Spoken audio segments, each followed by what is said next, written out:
Hold up. We all learned that gravity pulls things together, right? And the moon? It's a pretty hefty chunk of rock. Definitely got its own gravitational pull on Earth.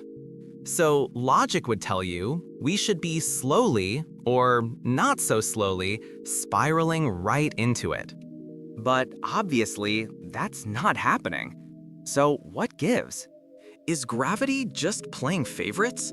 Or is there something way more wild going on?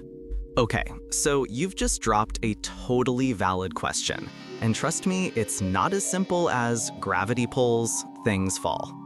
We're about to unpack some seriously cool physics that keeps our planet from getting cozy with the moon. Get ready to geek out a little, because this is where the universe gets wild. First off, let's get one thing straight. Gravity is a two-way street, always. Yeah, the Earth pulls on the moon. That's why it's stuck in orbit around us and not just chilling out in deep space. But for real, the moon also pulls back on the Earth.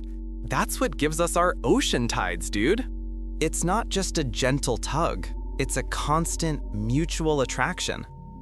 Think of it like a cosmic wrestling match where both opponents are locked in a permanent embrace.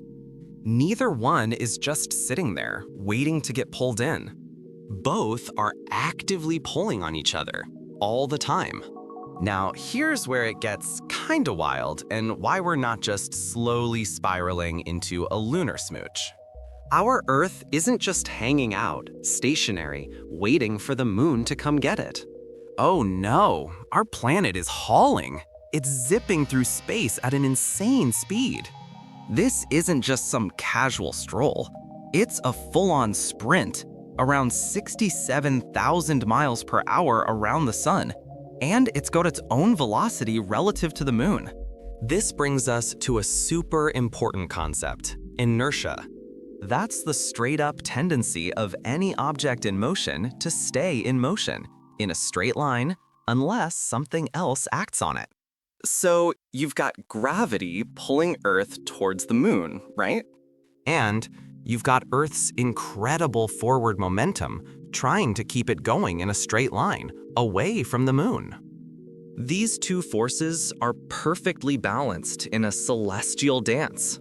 The Earth is actually constantly falling towards the moon. But because it's moving sideways so fast, it keeps missing. It's like if you threw a ball really, really hard, parallel to the ground. Gravity's pulling it down, but its speed keeps it from hitting the ground for a while. That constant falling while missing is exactly what an orbit is. It's not just the moon orbiting Earth. The Earth is also orbiting the moon, in a way. But wait, there's more. It's not just Earth orbiting the moon, or vice versa.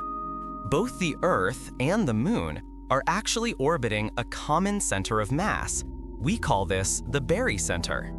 Imagine two kids on a seesaw. If they're the same weight, the pivot point is right in the middle. But if one kid is way heavier, the pivot point shifts closer to the heavier kid. In our case, Earth is like 81 times more massive than the moon. So our barycenter, that invisible pivot point, isn't out in space between us. It's actually inside the Earth, about 1,000 miles beneath the surface. Both the Earth and the moon are revolving around that point. The Earth kind of wobbles around it, and the moon does its big orbit. It's a shared cosmic ballet, with this invisible barycenter as the star of the show. So, bottom line, the Earth isn't falling into the moon because it's in a perfect dynamic balance. It's a never-ending dance between gravitational pull and forward momentum, all centered around a hidden pivot point. Pretty wild, huh? It just goes to show you that the universe isn't just a bunch of stuff floating around. It's a precisely choreographed spectacle. Makes you want to kick back and just stare up at the sky, doesn't it? What other cosmic mysteries make you scratch your head? Drop a comment below and let us know. We might just break it down next time. Stay curious, folks.